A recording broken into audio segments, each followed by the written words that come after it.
Elm Europe 2017. I went there.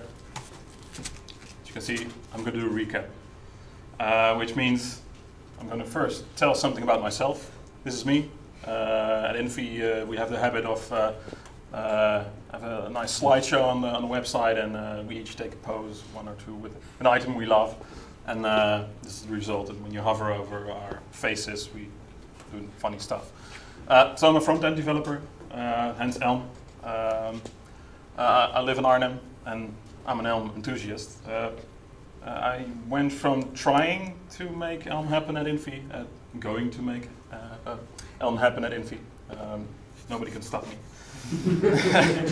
I've wrote one blog about Elm, so I'm trying to be an Elm evangelist.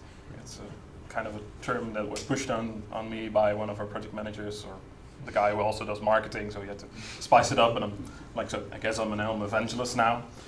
You have the beard. Right, yeah.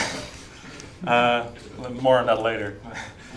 At Infi, we pride ourselves at the opportunity to learn, and it's considered a virtue. So I took the opportunity to spend some of the learning budget, which they say is endless, and then take two of my colleagues to Paris for Elm Europe. And that's what today I'm going to talk about, which I already said. So what am I going to talk about today? It's, first of all, the conference. What did I do there, and how did I experience it, and maybe would I go again? After that, there were two keynote speeches by Evan and by Richard. Guess you all know them, right? Okay. After that, I'm going to talk about Elm from a business perspective. There were two talks, were the most funny talks. And there was one interesting library about style elements I'm going to talk about, and there was a talk about micro apps, or kind of a philosophy of how to integrate, I guess, Elm into your existing applications, or how to migrate to Elm from that situation. Yeah. So, first of all, we had to get there. We had to get to Paris because the Elm Europe conference was there.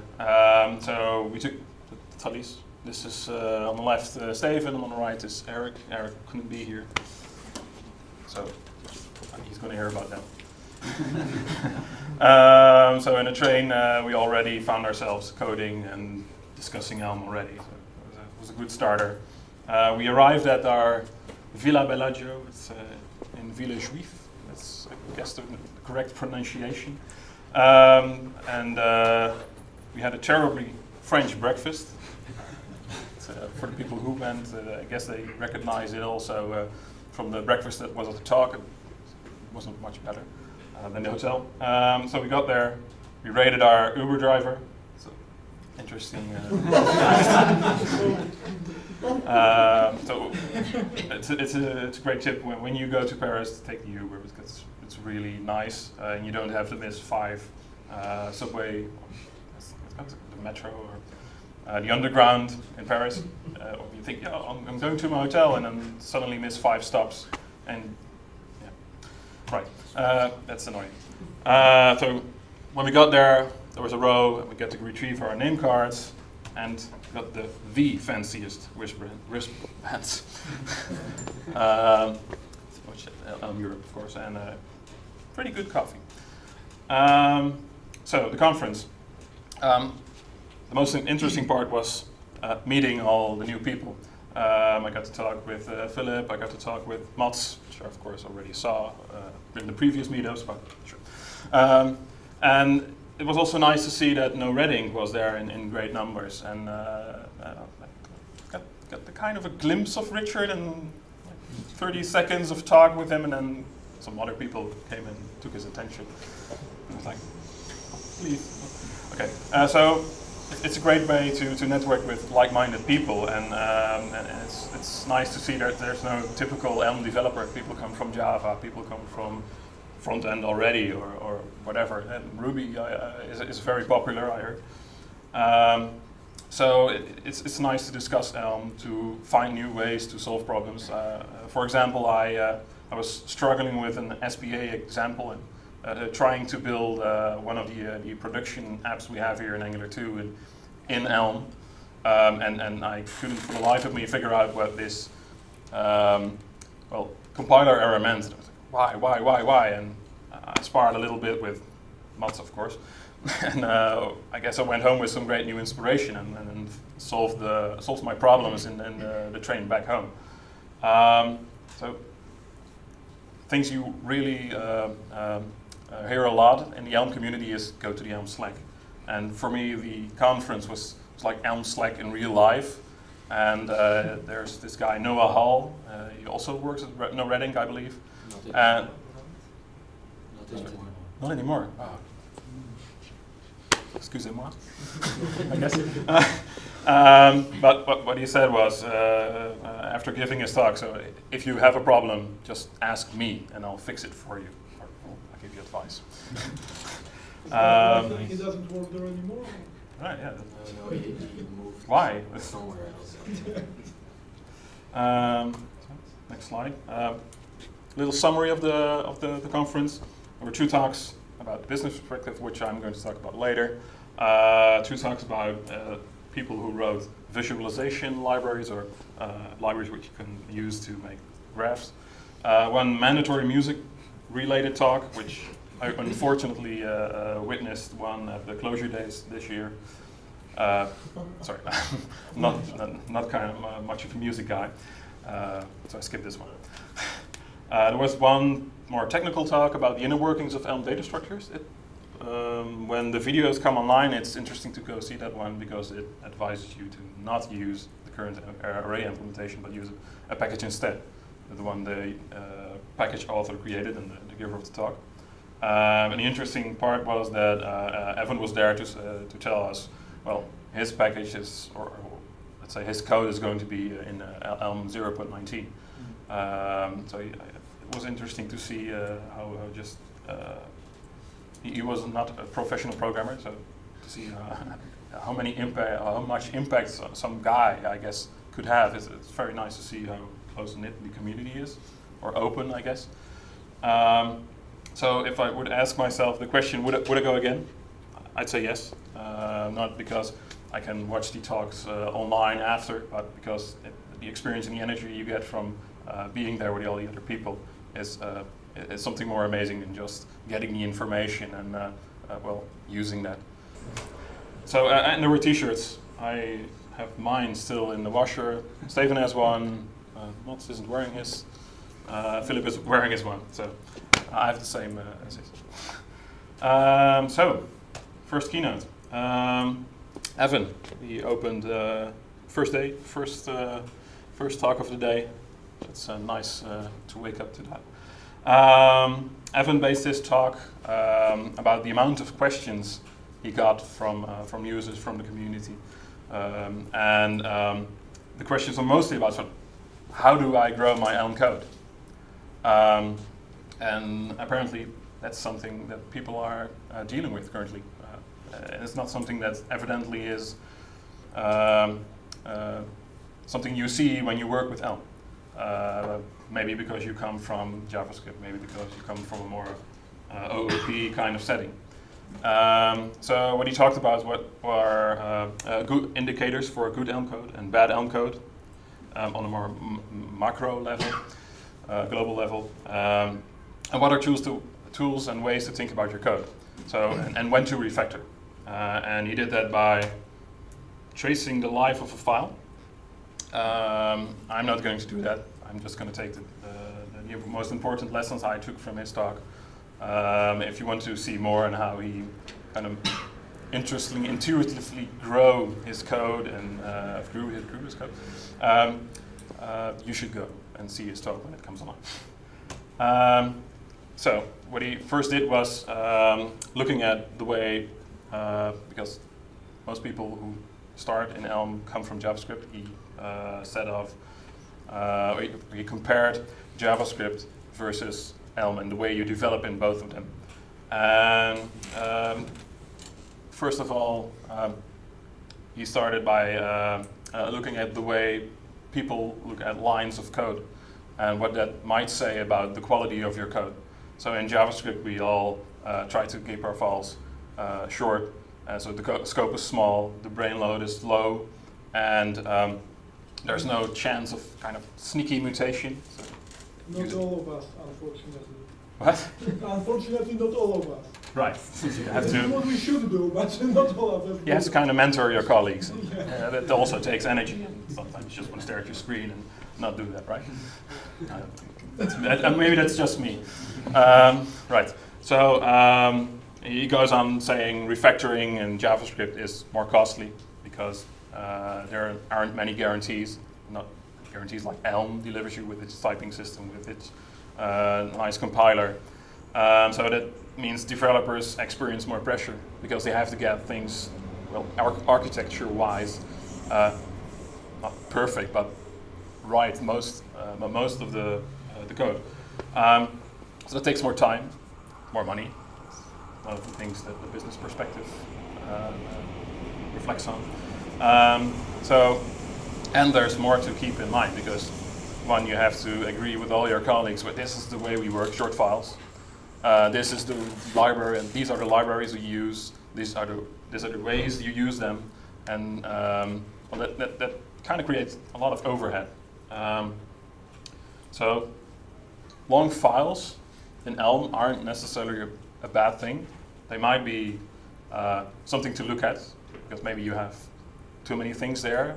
But his advice was try to first just build your code around the problem you have.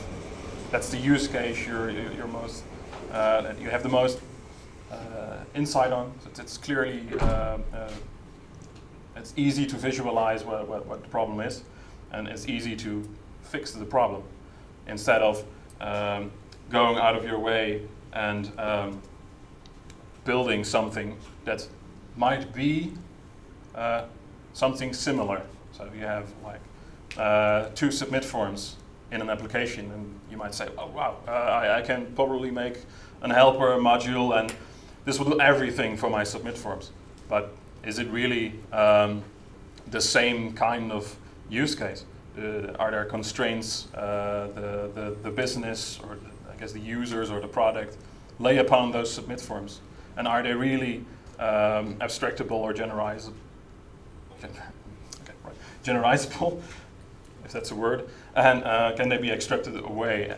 Sometimes it's at first sight it looks like that's possible, but it's way easier to just leave your code as it is. Refactoring in Elm isn't costly, so you have that. So when the next problem arrives, you have now 2 submit forms. Are they really the same? And when you have those 2 clear use cases, you can more easily see that instead of just thinking up a possible use case in the future, or maybe 3 more. That's going to take time. Your customer might not be happy with that.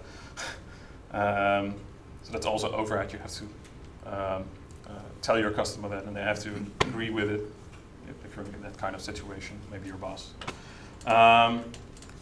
So only refactor when there's a need to refactor. And there's a couple of ways to do that.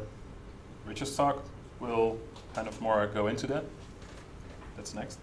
But what Evan said on a more global level is try to first build it and see what data structures you might need, or maybe just build it very silly and very simple, and then oh wait, I can make from these properties I can create a person, and maybe I want some functions to work with that person data structure, and maybe it's not a lot, so it's perfectly fine to leave that in that big long 400, 500, 600 line module. But once you make more helper functions because you want to work more with the person, which ultimately comes from more use cases you want to use that person for, then you decide, wait, I want to keep less in my head, so everything for a person goes into this thing that works with person data structure. And what he said was, try to test out your hypotheses first. Build out some small examples of how these functions might work with your data structure, and try to test them and see what works best. So that was Evan's talk. It's more of a global kind of experience about how to grow your Elm code, kind of more of philosophy kind of way, kind of level. And Richard went more in depth, I guess. He had some examples of how to actually on a micro level use some tricks to have more readable code to scale your Elm apps.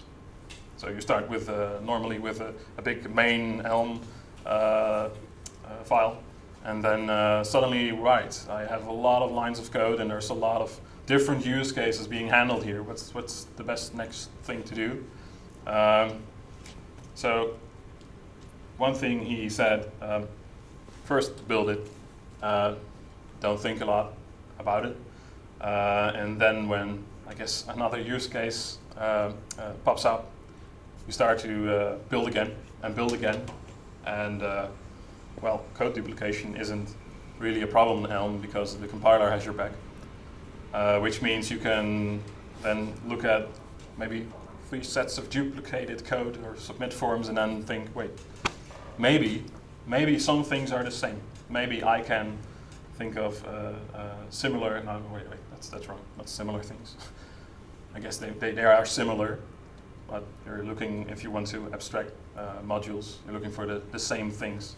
So you can really reuse them instead of couple them too much to one type you want, because that might not overlap really with the other types, the other submit forms. So first discover the possible solutions you might have and then refactor, and do that over and over again. It's a cycle, and practice it a lot. For myself, it's kind of magical to see Evan and Richard do this on stage, and like, okay, that's pretty normal code. I could have wrote that, and then he goes and makes it a step simpler, and I'm like, whoa, that's actually much simpler. Why didn't I think of that? And he does that 3 more times. Right. So I'm guessing one of the advices was to really practice with this a lot, and I guess you get more proficient at intuitively seeing these kind of things, not caring much about your, I guess, concepts you take from your other experiences like JavaScript. It's not the same. Elm is different. So I guess we're now going to the examples he created, or well, he created one big example. And it was Elm's SPA example, in which he, after you seen his talk and look a second time, there's a lot of things hidden. So there are some pitfalls. First of all, when you build your Elm code, you scale your Elm app, and that's building it in an OOP kind of way. It's mostly heard of people talking in a wait, I have parent components and child components, and probably coming from React, and how do they communicate and how do I send messages between them? Well, Elm isn't actually OOP language, so try to think more in functional programming style, which means dividing based on your data structures or guarantees you want in your code, divide responsibilities over parts of your code base, so in the modules that take care of everything that a person needs, data structure needs to have, instead of, wait, I have a person viewing component and that needs to have things, and it needs to communicate with that submit form because they interact. That's not really how it works. And right. Did you give indications about how to detect bad code as well in architecture? I didn't quite figure those out. I don't think they had any advices about that. Just you just build your code very simple with the most basic tools you have, and then after that decide, do we need more advanced constructs like okay, I'll come back to that later. Extensible records to narrow your types, which is one of the things he said. And all of those tips he gave were mostly to reduce mental load. And as a developer, we have a lot of things to think about. First of all, there's a problem and the customer wants something. That's one. And then you have to somehow translate that to code. And code should just be like an easy-to-use tool to solve that hard problem your customer sets you up with. And Feldman gave us some tools from the heavens, I guess, to deal with that. So if you're more interested in it, go look at the SP example. I'll go through some more high-level examples with code. Right, and another thing was that normally you think of update functions and they return a tuple, like the new model and a command. But what if a module doesn't use commands? Why would you return that command in the tuple? It only matters at the top level where the main, the beginner program or the program with flags uses that tuple to spin on the Elm runtime. So what that does, again, is reduce the mental load you have. There's a bug, and it might have something to do with an API call.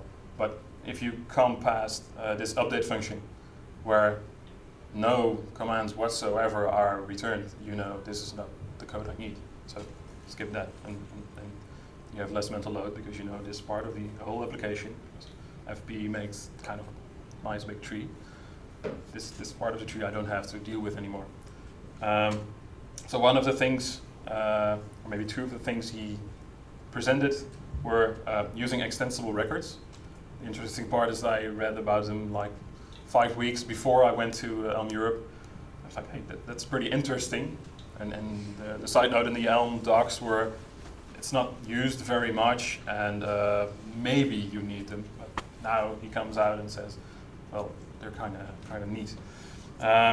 So let's see if I can make this work. So where's my mouse? It's right here. Click this, and then there's this one. I think I need to make it bigger, right? Right, and nobody cares about HTML anymore. So, Can you increase the font size a little bit? Full screen. Yeah. full screen, right? Oh, right. F11. Oh, you're Why are we doing that? Don't make me any more nervous. That's it. Yeah. Is this better? Yeah. Is this better? Is it better? Right. So this is probably something everyone wrote once. Just a simple model, and the model takes a first name, a last name, street, and a number. I put in some data, and I view that, and delivers this pretty bad English sentence, but that's okay. Oh my God, no. Thank you. So what you see here is that we use the view person to take something out of the model. And I guess it works. But what you don't know when you see this code is, okay, the model goes in, but what part of the model is kind of relevant. So maybe it changes the street here in the person person function.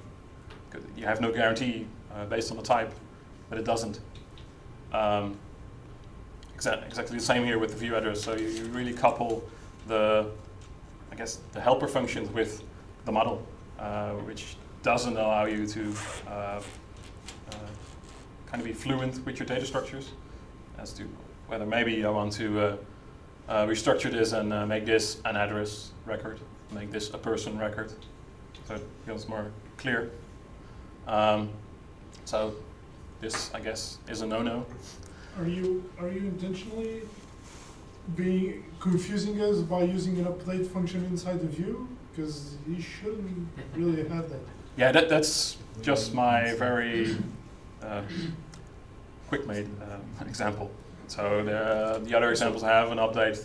This is something that strikes as a no-no, even though it works. Yeah, exactly. This part, you mean? Yeah, exactly. Yeah, that's a big no-no. Because the model says treat and then the view doesn't care. Exactly. It's like, Yeah. No.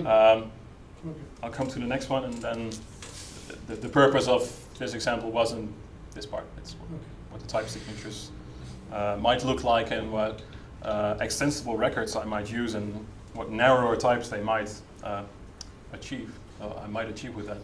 So let's right. Next one. This is, of course, everything is better here. Let's see. This again. Maybe some more space. Okay. Oh, whoa. Right.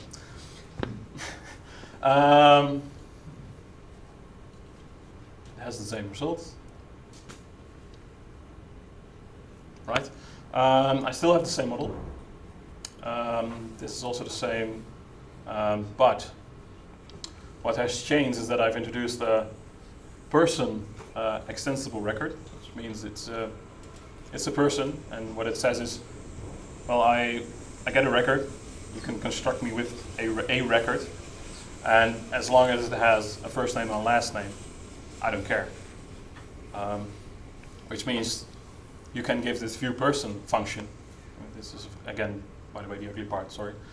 You can give it a person, and that can be any type of record that has at least first name and last name. What this new type signature tells you, this function receives a person kind of record. And because of the Elm type system, it gives you the guarantee you can only update those two fields, because that's what exists in this type for you in this function. I have a question. What do the error messages look like if you pass in model into view person that doesn't have the field first name? Right. I guess I'm not hoping here for a demo effect, so right. Last name. Let's comment that out. Compile it. So right, it's looking for That looks pretty good. yeah. Looks good. As usual. Okay. So the interesting part here is, I guess, not a really nice trick, but to show you the versatility of the extensible record is that you can compose them and make, I guess, a submit form that constitutes of an address, a person, and whatever. It's just a record that constitutes of these things that a person and an address might have. And because the view function takes something that actually exists of these two extensible records, this is a valid type annotation, and this is a valid type annotation, because the model currently isn't anything more than the combination of those two extensible records.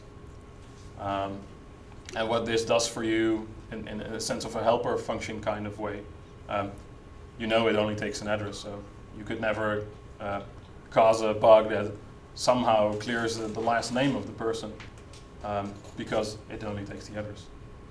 So there's another thing that's single constructor union types, when you can say type person equals person. And so here it seems that you refer to person as any record in my system which contains these two properties. Right, so But it it has. doesn't mean that it is actually a person. And then there's a single constructor union types. So we have normal union types like the message. Yeah, And you can do a union type that has only one single constructor. yeah. And that means it is actually that type. But then they become a lot trickier because we don't have so much syntactic sugar for updating them. And, Right.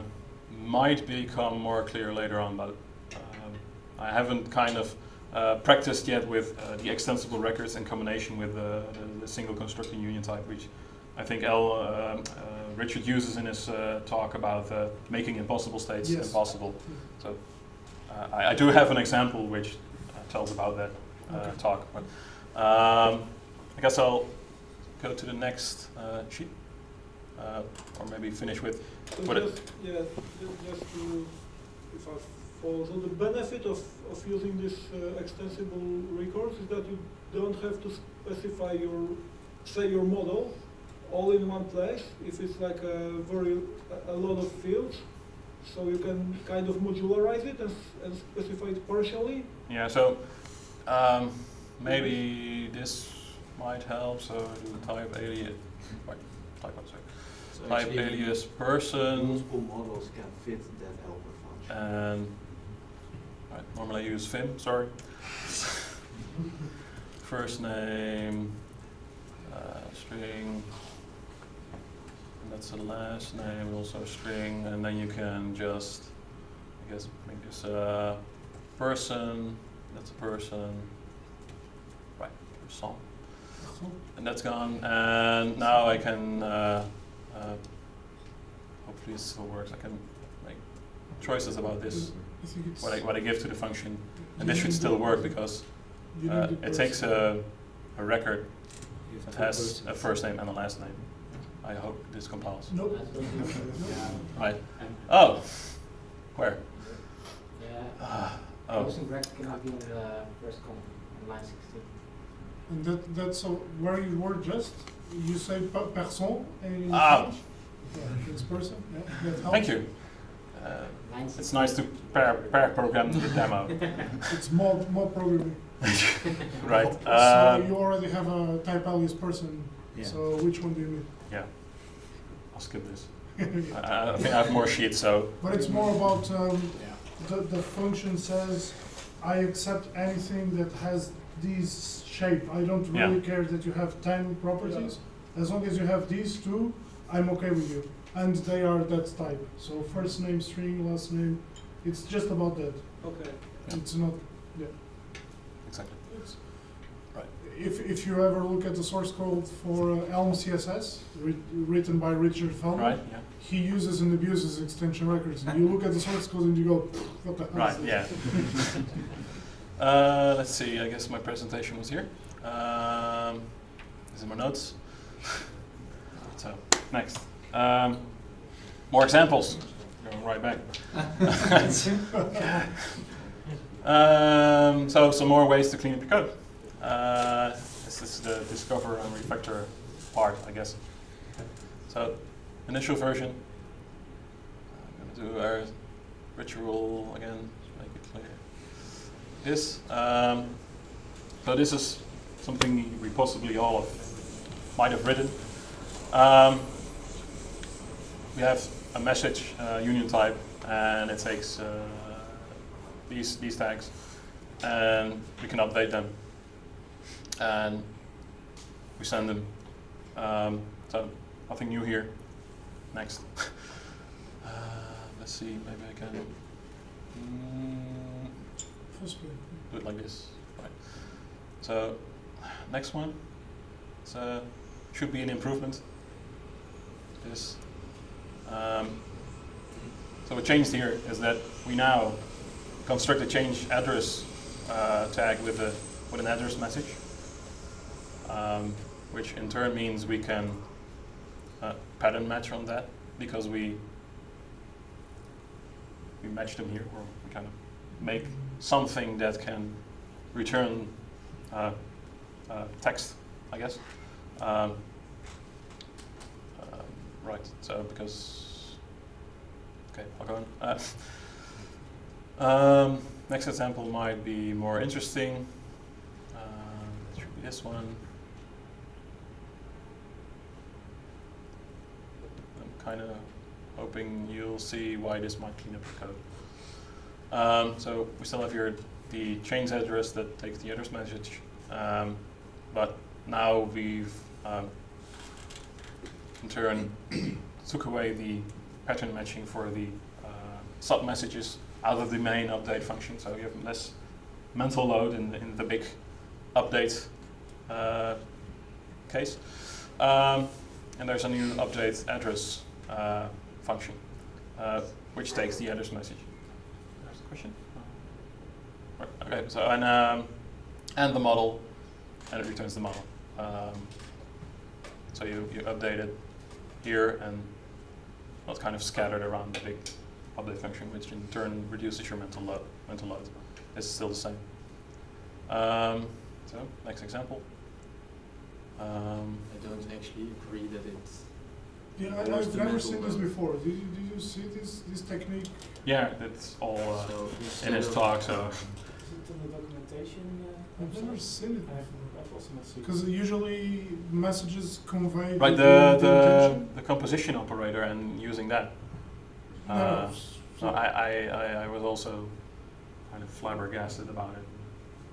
I haven't seen it before either, but because it feels like a shortcut to create just one single message that says update, and then I don't know either. yeah, but I guess the guarantee you get from this is that you have the certainty that everything you do with an address needs to be handled.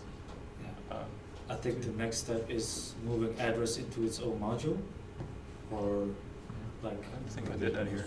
Yeah. So in the current widgets, we gave this argument that the update function can return null and commands. Yes. And when you put the update address out, then the update address would not produce any commands. So that would decrease the cognitive load for that part of your update. And if you left that code in the normal update, then all these cases you have to turn command none. Yep. Now it became a bit more clearer. What's your main? Because I see the update signature. It's not the normal one. It's just returning. So is it the beginner? Yeah. Okay. Because usually, so there's a syntactic sugar for command none. That's the Yeah, that's going to disappear in Bang, yeah. 0.19, the exclamation mark. That's something exclamation new mark I and heard. empty array.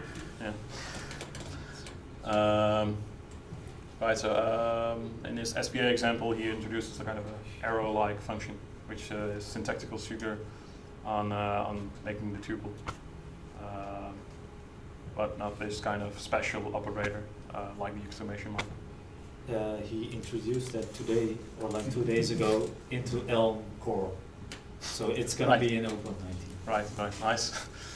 Yeah, that's something I kind of missed on the conference, but that's, I guess, Evan.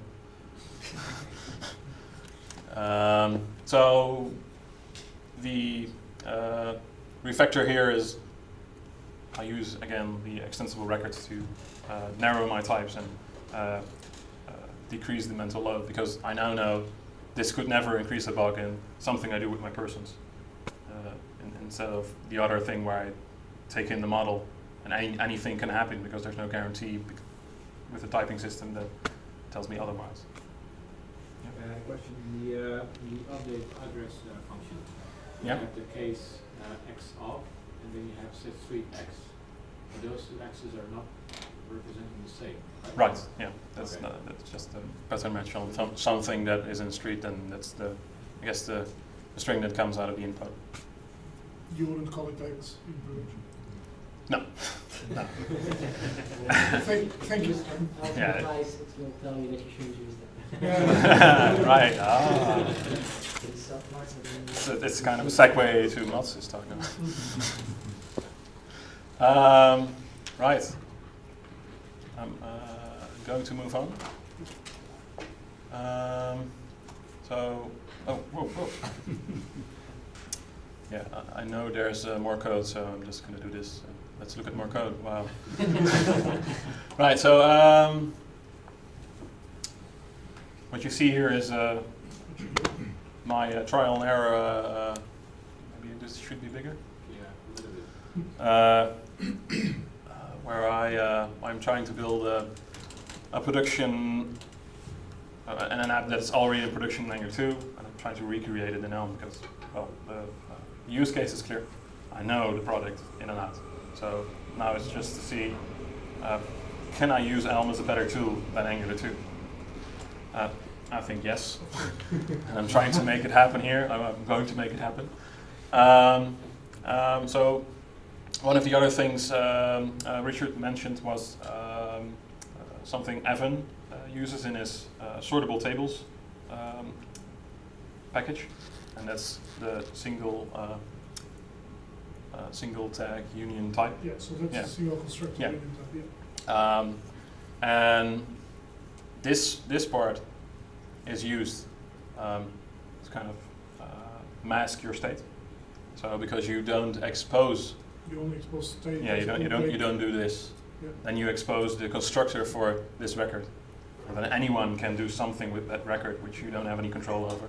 So doing this allows you to expose the functions that can handle this and that have the constructor and can update it. You build you build another guarantee in, and this is what I get from it is that this is really the way to build some reusable. It's a bad word, but components. But it's the library, so basically all that matters is what you expose in a library, Yeah. and because Elm enforces semantic versioning, you can now change your internals without having a major. Exactly, you can yes. really hide your implementation and be more flexible with it, I guess. So the other thing you need to do is somehow connect that to the update flow within your app. And one of the things I saw Evan do, and also something he uses in his API design sessions. Those are on YouTube. I recommend watching those if you have like 3 hours to spare. And what it allows you to do is pass in a message that might be returned when it does something. So I can have some internal messages. Mhm. This is this type, and let's see. So this is my config function, and eventually, let's see if I got something here. This is then how I use the curried to message function to reproduce a button click, which then is handled here as a search message, which takes the state and the message, just like this one. Kind of hard for me to still sometimes wrap my head around it. It's worth practicing. So I haven't just yet used this. Like, should you do something like this here? Where I use the update, I define here. So I can handle that within my search module. Question, what happens when you put config in your model and you have the Elm debugger running? You have a to-message field on your config. Can it handle that? Right. Because I know it can't handle messages that have functions in them, Yeah.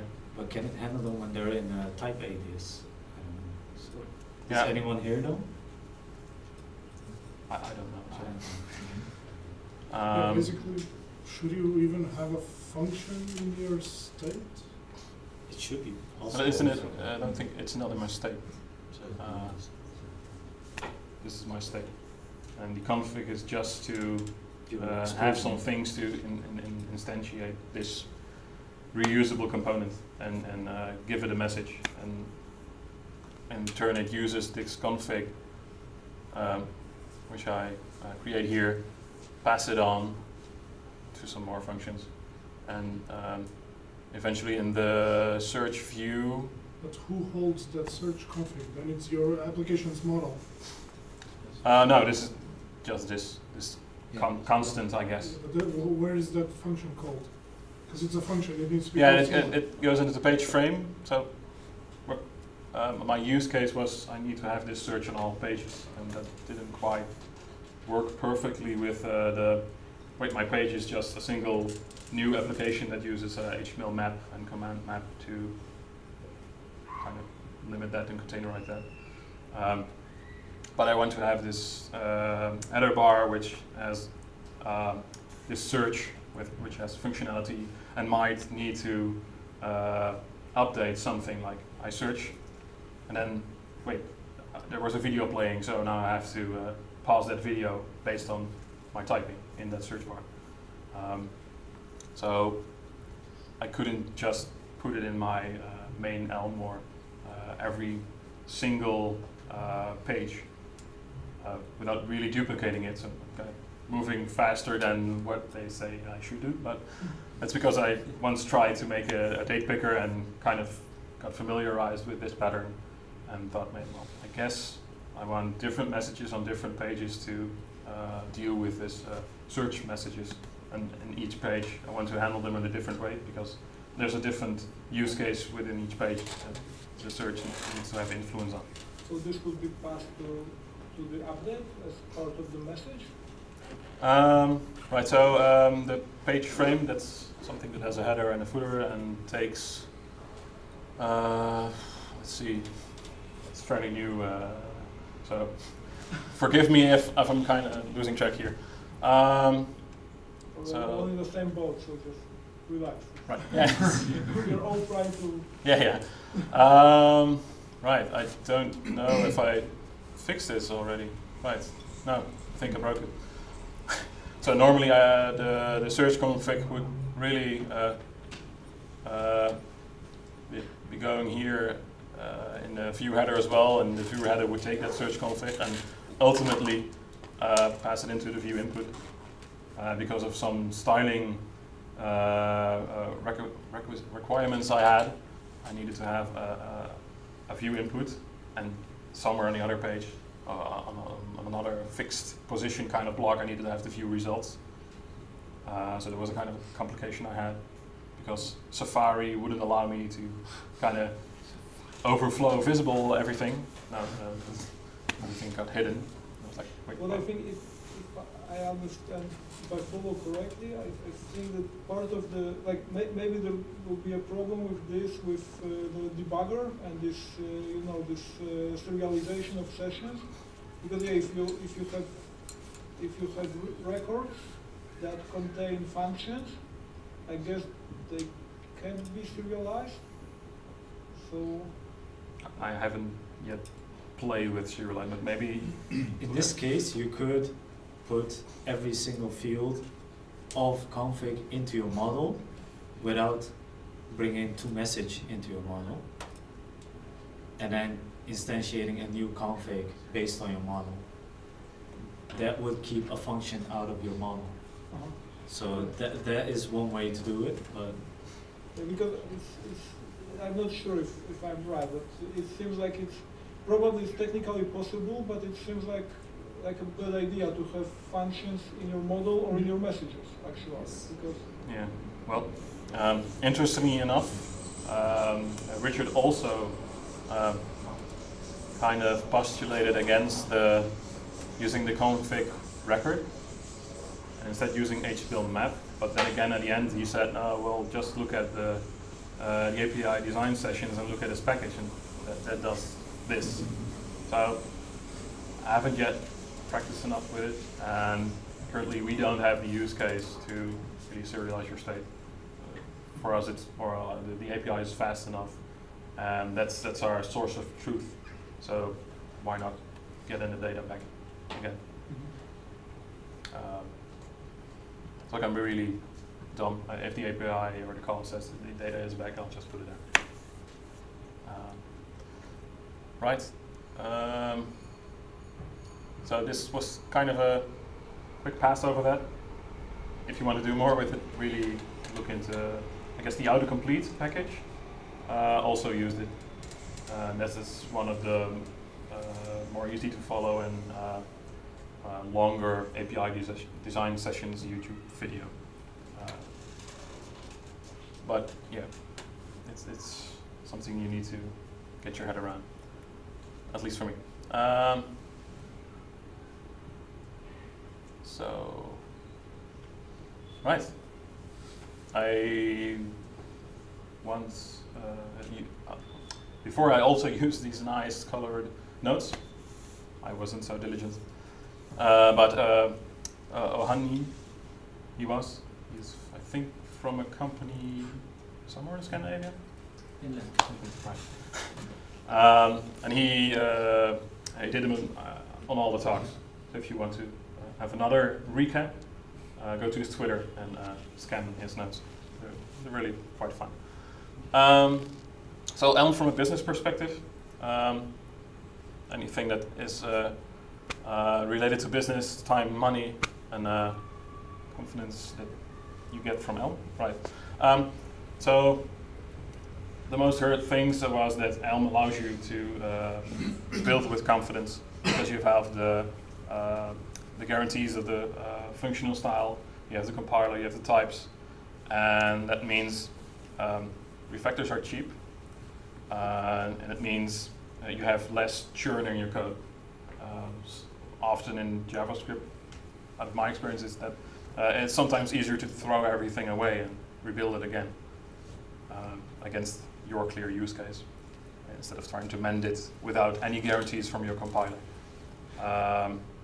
So that solves spending a lot of time refactoring, and spending less time means spending less money and being more effective and adding more value in less time.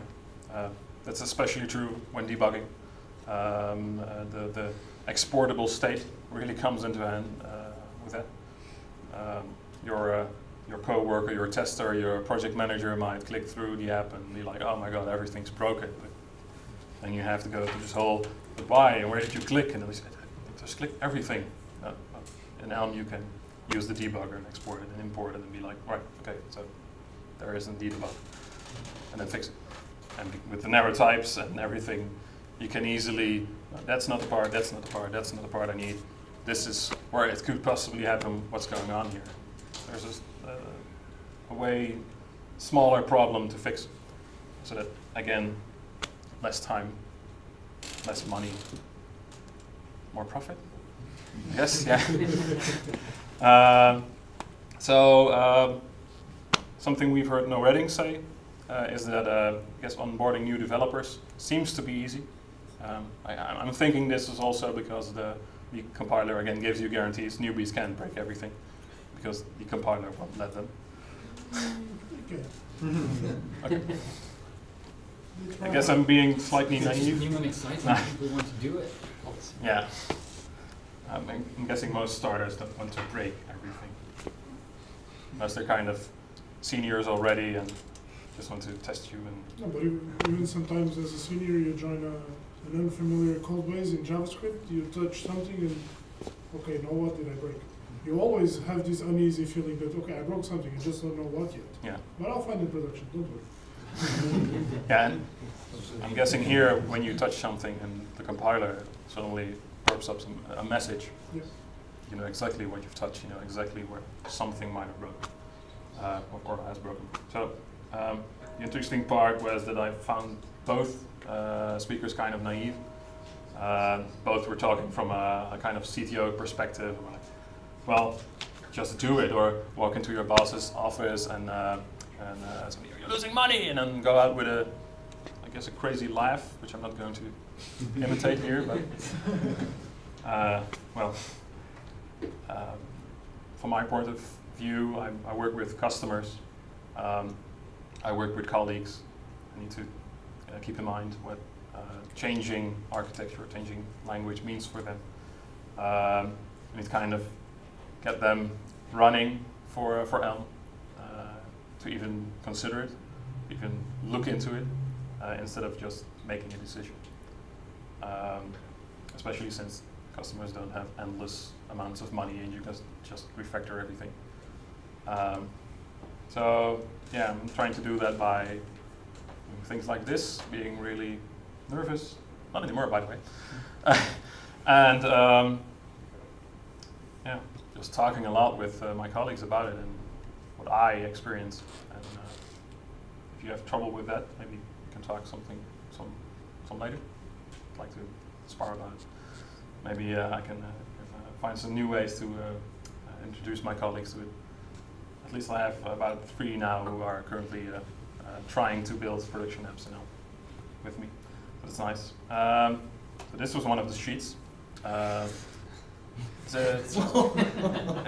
a French guy. I don't know if that says anything. The left part was when it compiles. It's like the blue math, but then with a more French accent. I don't know why you would need to shoot kittens, but.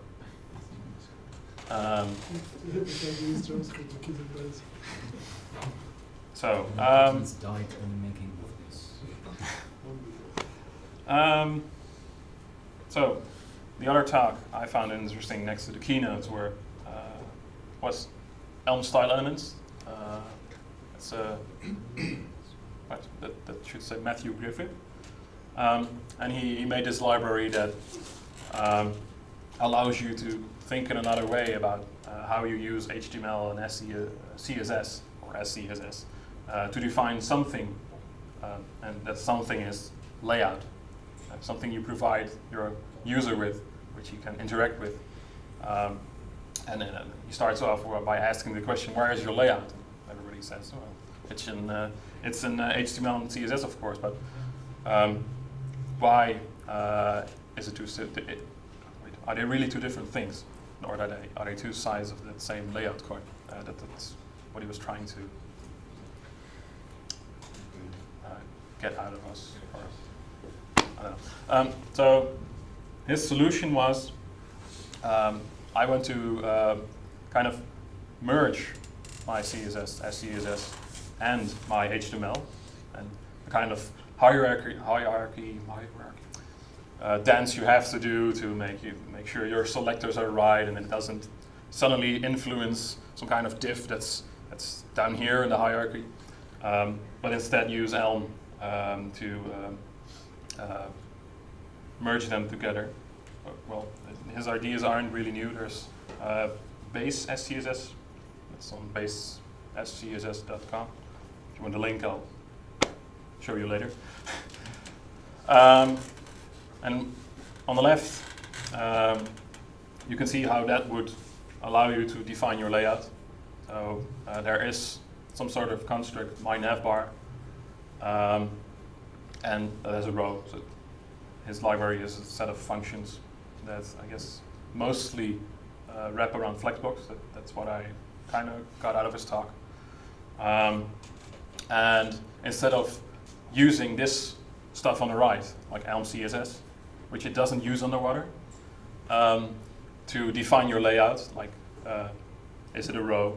What's its position? Is it relevant? Is it the Flexbox? What display type is it? Is it a table? You don't need to think about that. That's all extracted away by his row, his justify padding, his element. And then there's way more, but I can't go into all that. I have less time. But You said it uses Elm CSS on a water? no, it doesn't. It doesn't. Yeah, that's an interesting thing. So does it use Elm HTML? Yes, I do think that it uses Elm. Okay, so you can use them both together. Yeah. So this, I've once tried to make an SPA, and first of all I said, oh wait, I have input boxes, so I need to generalize all that and started building something like this. Of course not. Bootstrap with Elm. Yeah, Okay. kind of. Cool. So normally when I make my SCSS, I kind of try to introduce things like this so I can very easily make clear in my HTML that this has padding, or this has padding from an XL kind of size. And then in my variables in my SCSS I define that. But I have no guarantee as to whether these things are correct and whether it will work. But with Elm, of course, you have the type system, the compiler, and it kind of merges those ideas of the generalized SCSS blocks with Elm.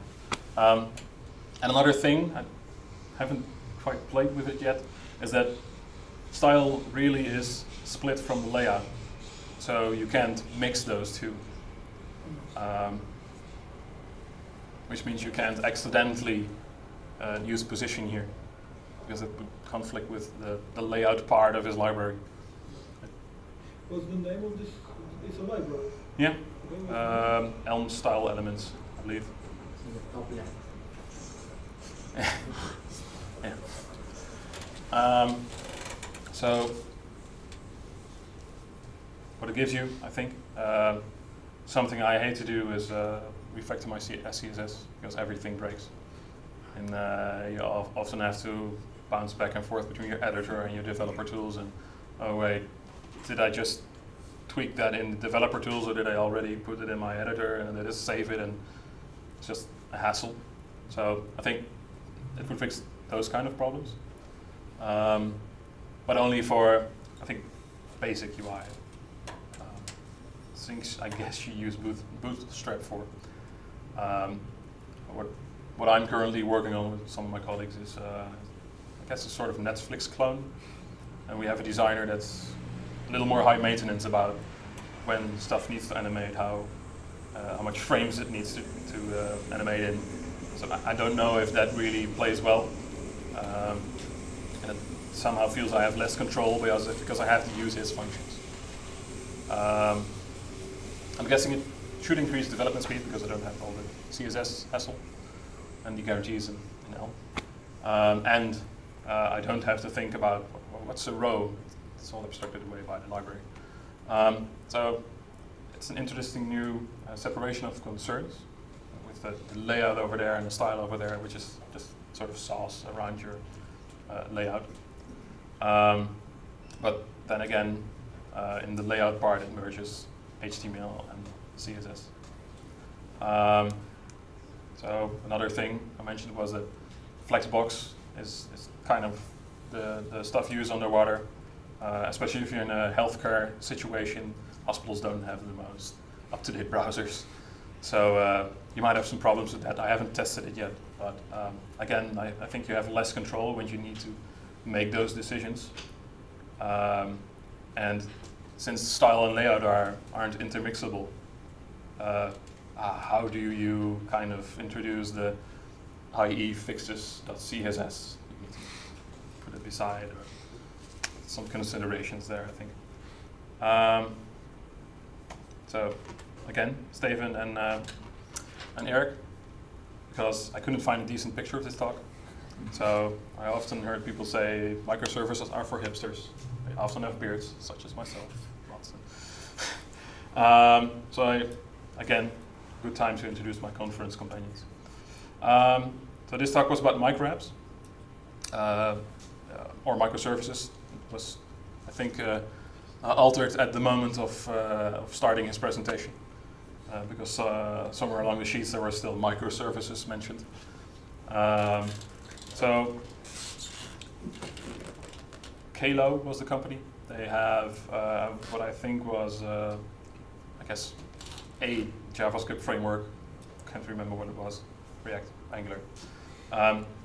And there was just one monolith kind of application. So what they wanted was something they could more easily introduce other technologies into, choose the right tool for the job. And so they went from this monolith to something like this. No longer a monolith. Because it's wider, right? That's why it's no longer a monolith. Yeah. So he has. They have spaghetti code, or? Yeah. So yeah. So you can put that easily away in a micro app. That's exactly what he talked about. Is that now you can the border on the down below. That's their layer with which the micro apps can communicate. I believe it's something to do with web components and how they rep their micro apps. And on the top end, that's their render layer. I don't know really the technical details, but it allows you to, on the left, have your perfectly brick wall of Elm. Very sturdily built, of course. And in the middle, still the React, Angular, whatever. And on the right, you can, because it all communicates through that application layer, I don't know. You can have your jQuery spaghetti code. So my thoughts about that is what it does allow you to do is that you can control migration between technologies. So that if I decided to do a rewrite to Elm because I kind of finally convince the customer.